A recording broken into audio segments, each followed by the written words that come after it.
Hello বন্ধুরা, কেমন আছো তোমরা সবাই? আশা করছি তোমরা সবাই অনেক ভালো আছো। কুটনীতি ব্লগিং চ্যানেলে তোমাদের সকলকে জানাই স্বাগত। আজ আবারও চলে এসেছি তোমার সাথে একটা নতুন কিছু শেয়ার করার জন্য। তো আমাদের পাশের বাড়িতে ছিল হলো একটা পুজো, আর সেই পুজোতে প্রসাদ হিসেবে তারা দিয়েছিল আমাদেরকে লুচি এবং পোলাও। কিরকম একটা অদ্ভুত না? তার সাথে আরও অনেক কিছু ছিল, কিন্তু এই লুচি দিয়ে পোলাওটা আমি প্রথমবার ট্রাই করলাম, তাই ভাবলাম যে আজকে লুচি দিয়ে পোলাও খেতে কীরকম লাগে সেটাই তোমার সাথে শেয়ার করবো, আর কীভাবে এটা তৈরি করা হয়েছিল সেটাও তোমার সাথে আমি শেয়ার করবো। তো প্রথমে দেখো, আমি এখানে ময়দাটাকে খুব ভালো করে সামান্য পরিমাণ তেল দিয়ে ময়ান দিয়ে মেখে নিয়েছিলাম। এরপর ছোটো ছোটো করে বেলে আমি এখন এখানে সাদা তেলে এটাকে ভেজে নিচ্ছি। তো আজকে আমি বানাবো হচ্ছে বাসন্তী পোলাও এবং লুচি। এর আগে আমি বাসন্তী পোলাও বানিয়েছিলাম গোবিন্দভোগ চাল দিয়ে, তবে আজকে বাসন্তী পোলাওটা আমি বানাবো দেরাদুন রাইস দিয়ে। তো দেখতেই পাচ্ছ আমি কিন্তু উলট পালট করে প্রত্যেকটা লুচিকে খুব ভালো করে একটু সাদা সাদা করে ভেজে নিচ্ছিলাম।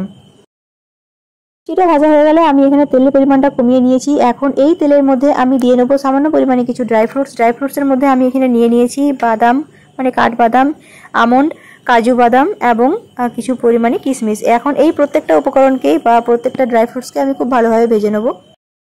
আমি দিয়ে নেবো সামান্য পরিমাণ নুন, প্রায় 1 চামচের মতো নুন, 2 চামচের মতো হলুদের গুঁড়ো, 1 চামচের মতো লঙ্কার গুঁড়ো। এরপরে প্রত্যেকটা উপকরণকে খুব ভালো করে ভাজার পর আমি এখন এতে মিশিয়ে নেবো বাসমতি চাল।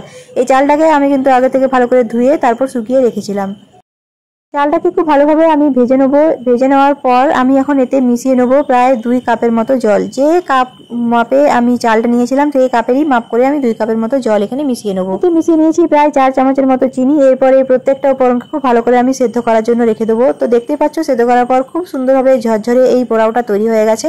এই দেখতেই পাচ্ছ। এখন চলো লুচি এবং পোলাওটাকে সাজিয়ে নিই। তো এখানে দেখো আমি লুচি এবং পোলাওটাকে খুব ভালো করে সাজিয়ে নিয়েছি। ওপর থেকে একটা চেরি দিয়ে নিয়েছি যাতে দেখতে এটা সুন্দর লাগে, তাই জন্য।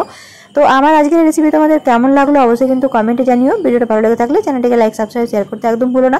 সবাই খুব ভালো থেকো, সুস্থ থেকো। খুব তাড়াতাড়ি দেখা হবে তোমার সাথে একটা পরের ভিডিও নিয়ে। আমার আজকের এই ভিডিওটা তোমাদের কেমন লাগলো অবশ্যই কিন্তু আমাকে জানাতে ভুলো না। ভিডিওটা ভালো লেগে থাকলে অবশ্যই একটা লাইক, শেয়ার, কমেন্ট করে দিও।